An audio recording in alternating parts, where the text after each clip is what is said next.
дар мавҷ барномаи иттилоотии хабар.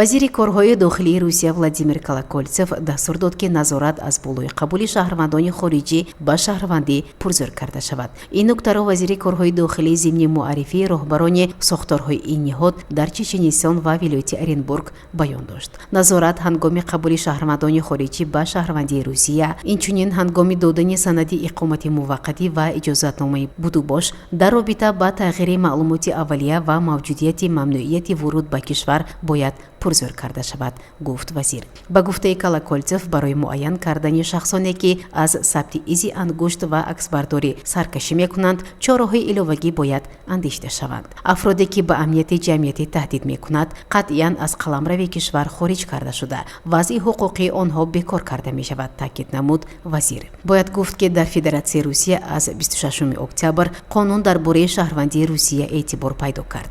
Он ба татбиқи мунтазами консепсияи сиёсати давлатии муҳоҷират барои солҳои 2019-2025 нигаронида шуда, принсипҳои асосии шаҳрвандии Русияро муайян мекунад.